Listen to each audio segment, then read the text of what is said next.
मित्रों एवं प्यारे बच्चों, आज हम लोग पढ़ेंगे राष्ट्रीय शक्ति के अमूर्त तत्व। ठीक है, अमूर्त तत्व हमने आपको बताया था कि वे तत्व जो दृष्टिगोचर नहीं होते, जो दिखाई नहीं देते। मित्रों एक बार फिर से कहेंगे, लाइक और सब्सक्राइब कर दिया कीजिए। ठीक है, चलिए।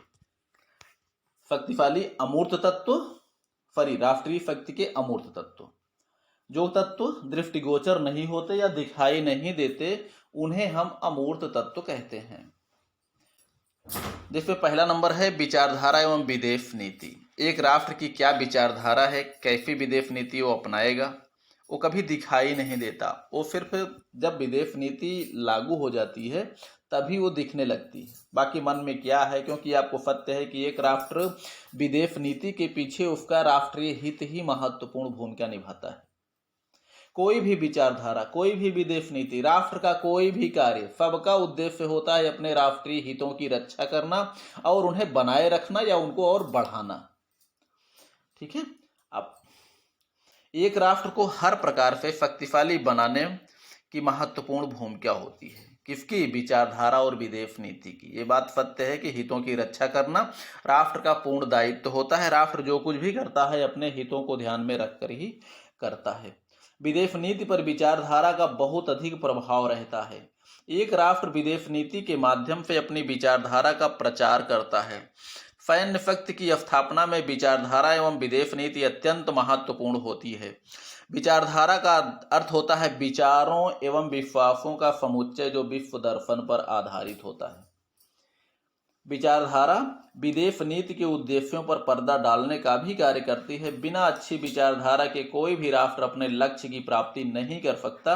अपने मित्रों एवं समर्थकों की संख्या बढ़ाने में विचारधारा का प्रमुख योगदान होता है। विचारधारा इस सिद्धांत पर कार्य करता है कि यदि दो व्यक्तियों, दो राष्ट्रों की विचारधारा समान नहीं है तो उनमें कभी मित्रता नहीं हो सकती। यदि हो भी गई तो मात्र विशेष परिस्थितियों में, वह भी कुछ दिनों तक के लिए।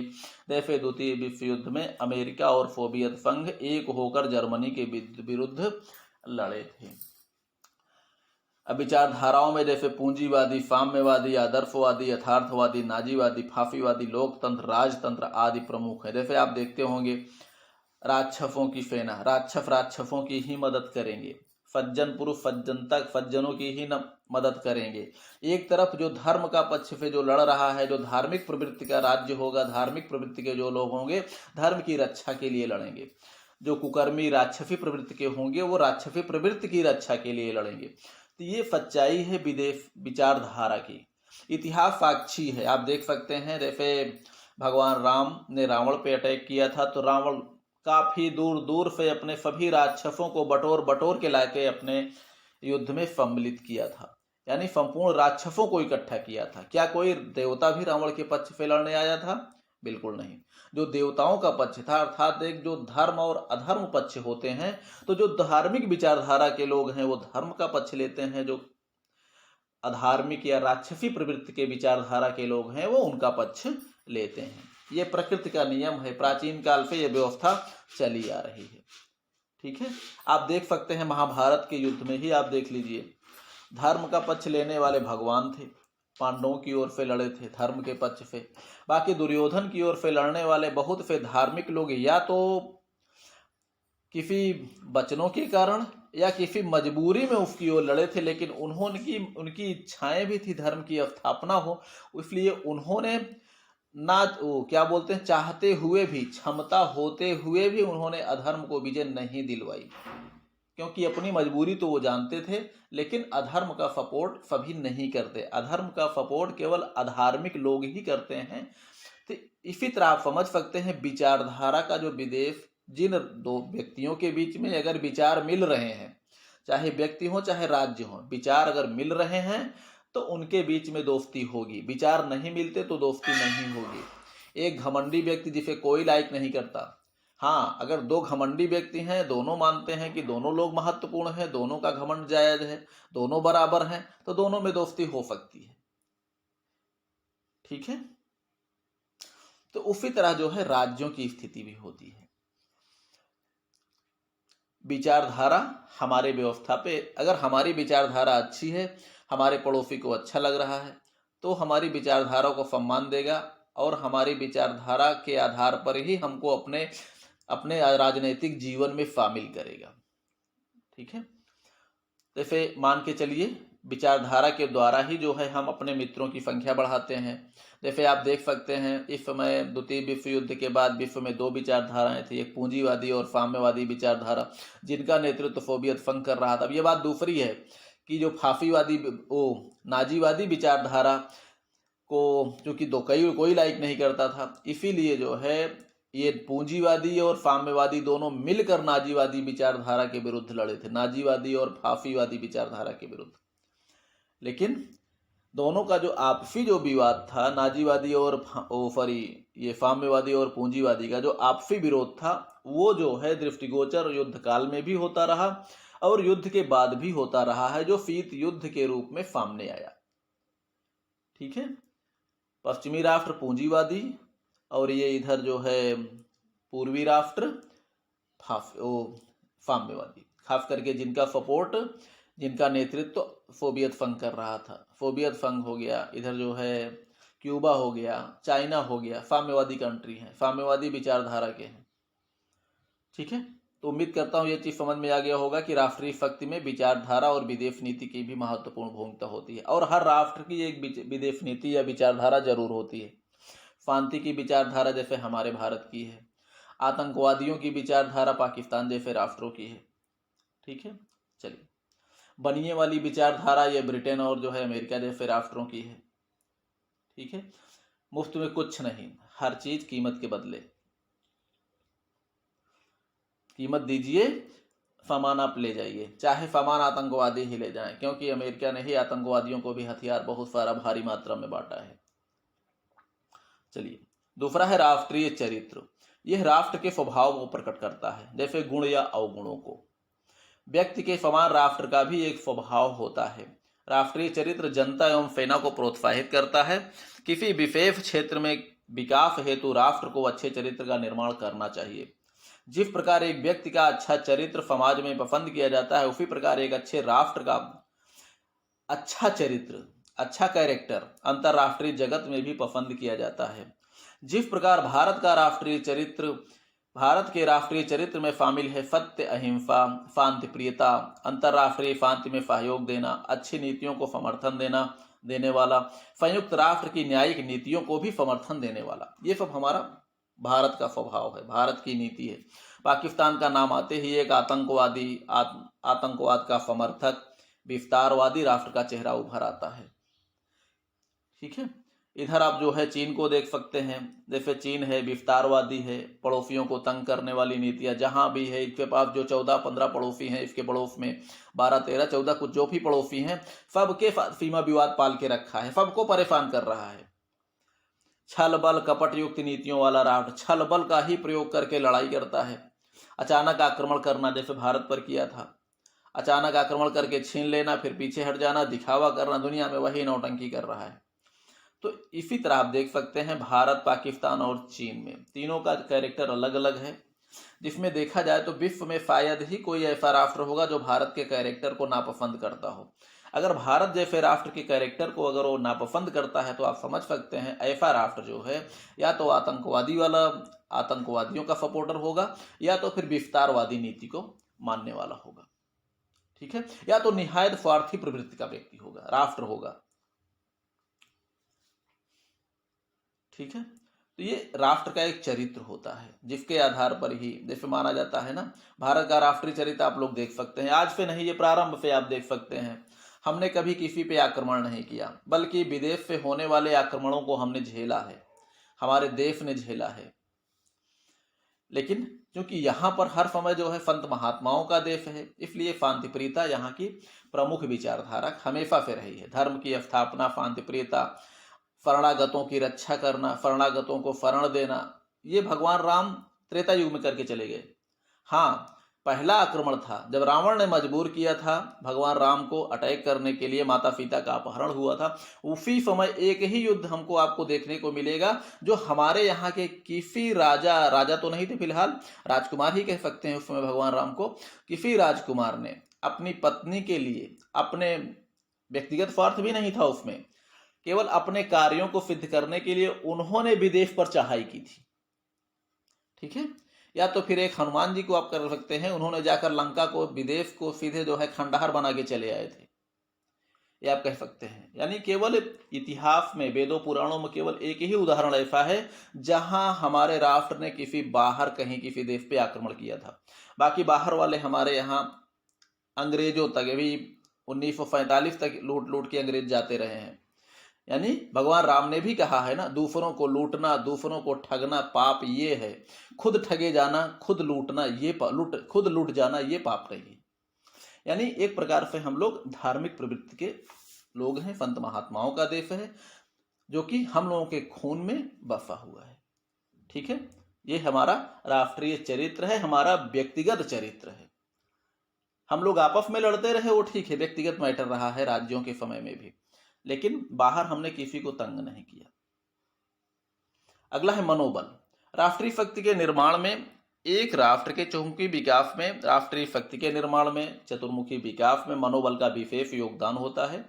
एक राष्ट्र का संपूर्ण विकास राष्ट्र की अर्थव्यवस्था पर निर्भर करता है, और एक राष्ट्र की अर्थव्यवस्था का हर स्रोत उस क्षेत्र में लगे नागरिकों के मनोबल पर निर्भर करता है। यानी जिस क्षेत्र में विकास होना है, जो कार्य करने वाले व्यक्ति हैं वो कितने मनोयोग से उस कार्य को कर रहे हैं, ये इस पर निर्भर है। ठीक है, लड़ाई के मैदान में तो मनोबल का विशेष महत्व है। नेपोलियन ने खुद ही कहा है, एक उच्च मनोबल का युक्त सैनिक 3 साधारण सैनिकों पर भारी पड़ता है।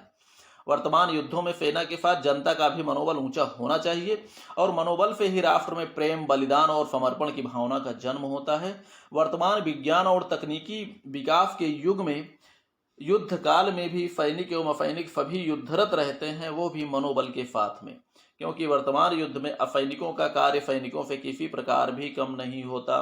क्योंकि सैनिक हमारे अगर बॉर्डर पर लड़ रहे हैं, अगर उनको गोला बारूद समय पर मुहैया ना कराया जाए, ना पहुंचाया जाए, तो हमारे सैनिक या तो आत्मसमर्पण कर देंगे या तो वहीं पर बेचारे मार दिए जाएंगे।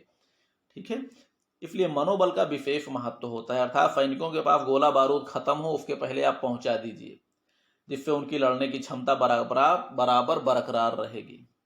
ठीक है, मनोबल के महत्व पर युद्ध के देवता फ्रांस के नेपोलियन बोनापार्ट ने कहा है कि उच्च मनोबल युक्त सैनिक 3 साधारण सैनिकों पर भारी पड़ता है। अर्थात मनोबल का प्रभाव 3 गुना अधिक होता है। ठीक है, आप देख सकते हैं उच्च मनोबल के कारण ही छोटी छोटी सेनाओं ने बड़ी सेनाओं को पराजित किया है। आप देख सकते हैं पानीपत का प्रथम युद्ध देख सकते हैं, खानवा का युद्ध आप देख सकते हैं। ऐसे बहुत से युद्ध हैं जो कि मनोबल के कारण, अंग्रेज तो लगभग सभी युद्ध, हालांकि छल बल कपट सब में होता रहा है, ये बात सत्य है कि शक्ति अगर कम है तो छल बल विश्वासघात का प्रयोग नहीं करेंगे तो मिलकर युद्ध नहीं जीत पाएंगे, भी सत्य है। लेकिन उच्च मनोबल के कारण ही एक के साथ ये जो है अकेले सैनिक अपने से कई गुना जो है सेना के साथ, यानी छोटी सेनाएं कई गुना सेनाओं के साथ भिड़ने की क्षमता रखती हैं केवल मनोबल के कारण। ठीक है, चलिए, महान सैन्य विशेषज्ञ एवं सेनाध्यक्ष जनरल कार्ल वान क्लाज़विट्ज़ ने क्या लिखा है, यदि शारीरिक शक्ति तलवार की मूठ है तो मनोबल को उन्होंने तलवार की धार कहा है।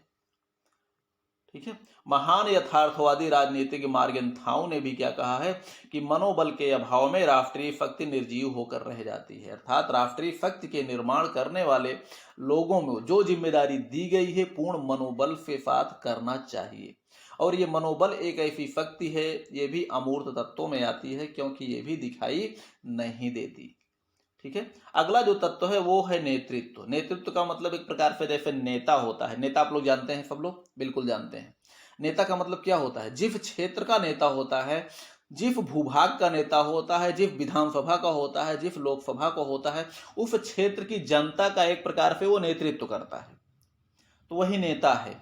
सेना कमांडर है, सेना का नेता जो होगा वो सेना का नेतृत्व करता है, जिसे हम लोग कमांडर का नाम देते हैं। ठीक है, राष्ट्र का नेतृत्व करने वाले, हमारे भारत का नेतृत्व हमारे श्री प्रधानमंत्री मोदी जी कर रहे हैं, वो भारत के नेता हो गए। ठीक है, तीनों सेनाओं का नेतृत्व करने वाले भारत का राष्ट्रपति होते हैं। भारत के प्रमुख सेनापति, प्रधान सेनापति भारत का राष्ट्रपति माना जाता है, जो तीनों सेनाओं का अध्यक्ष होता है। इस समय हमारे प्रधान सेनापति हैं श्रीमती द्रौपदी मुर्मू जी। ठीक है, चलिए, नेतृत्व का मतलब आप समझ गए होंगे। राष्ट्रीय शक्ति के निर्माण में, गोरा खुला रहा है जी आप, राष्ट्रीय शक्ति के निर्माण में नेतृत्व का विशेष महत्व होता है, क्योंकि एक कहावत है, जैसा राजा वैसी प्रजा। राष्ट्र का नेतृत्व जितने कुशल हाथों में होगा, राष्ट्र की प्रत्येक क्षेत्र में शक्ति उतनी ही अधिक बढ़ेगी। राजतंत्र में राजा अपनी विद्वता के आधार पर ही नेतृत्व एवं मार्गदर्शन करके उसे विकास के मार्ग पर आगे बढ़ाता है। प्रजातांत्रिक राज्यों में अर्थात वर्तमान समय में राज्यों में कई पार्टियां होती हैं और सबकी अलग अलग विचारधारा एवं स्वभाव होता है।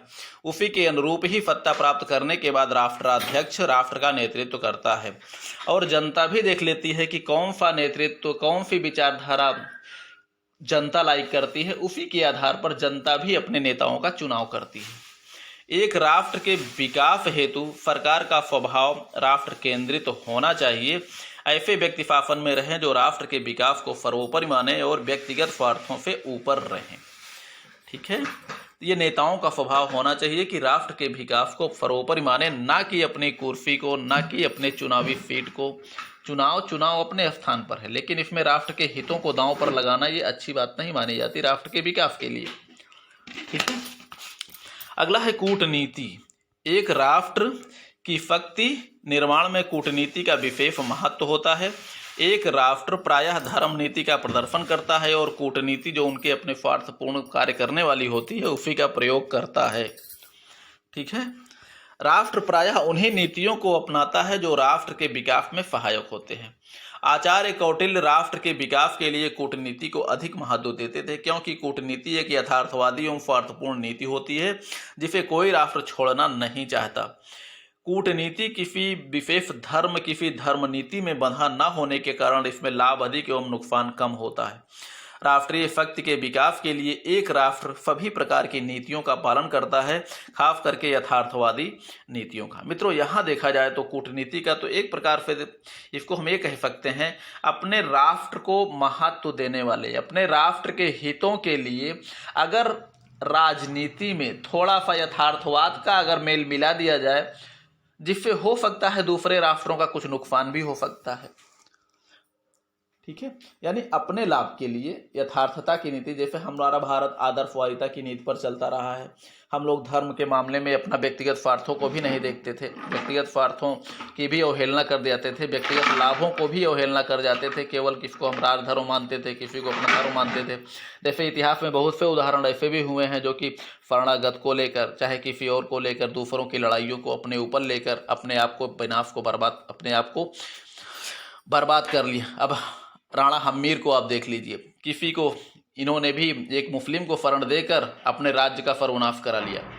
तो वहाँ पर हम कह सकते हैं कि ये चीज़ जो है माने रखता है कूटनीति एवं विचारधारा। कूटनीति में केवल अपने व्यक्तिगत स्वार्थों का ही विशेष ध्यान रखा जाता है और विशेष प्रकार से अपने लाभ के लिए, अपनी प्रजा के लिए, यानी प्रजा की रक्षा के लिए, प्रजा की सुरक्षा के लिए, अपने हितों की रक्षा के लिए, राष्ट्र के हितों की रक्षा के लिए, राष्ट्र को सर्वोपरि मानने की भावना में अगर थोड़ा बहुत, अगर क्या बोलते हैं, यथार्थ को ध्यान में रखते हुए अगर थोड़ा बहुत दूसरे के नियमों का, दूसरे राष्ट्रों के हितों की अगर अनदेखी भी की जाए तो फिर अच्छा वो जायज मान लिया जाता है। ठीक है, कूटनीति एक प्रकार से इसको न तो पूर्णतया धर्म नीति कह सकते हैं, पूर्णतया राजनीति भी नहीं कह सकते। यूँ मानिए कि यथार्थ पर आधारित राष्ट्र हितों को प्राप्त करने वाली नीतियां ही कूटनीतियां हम कह सकते हैं। ठीक है, तो उम्मीद करता हूं मित्रों ये चैप्टर आपको समझ में आया होगा। बाकी पढ़िए लिखिए मस्त रहिए। कोई चीज़ समझ में नहीं आती आप कमेंट करिएगा, हम आपको समझाने का प्रयास करेंगे। हाँ, एक बार फिर से मित्रों कहेंगे, सब्सक्राइब और लाइक जरूर कर दिया कीजिए। कभी कभी आप लोगों से हम बोल देते हैं, दिमाग में रहता है, बाकी हमें लगता है कि हमें शायद पढ़ाने के अतिरिक्त तो कोई चीज़ ध्यान में रहता ही नहीं कि आप लोगों से क्या कहें क्या ना कहें। ठीक है, फिलहाल कुछ कहने की ज़रूरत नहीं है। हाँ, आप लोग लेकिन सब्सक्राइब कर दिया कीजिए। हालांकि नहीं भी करेंगे तब भी मैं कुछ नहीं कर पाऊंगा, आपका जो स्वभाव है मेरा वो करूँगा। ठीक है, मुझे पढ़ाना है वो पढ़ाऊँगा, जो हमसे हो पाएगा हम आपके लिए करेंगे। आप चाहे सब्सक्राइब करिएगा या मत करिएगा। ठीक है, चलिए पढ़िए लिखिए मस्त रहिए, खुश रहिए।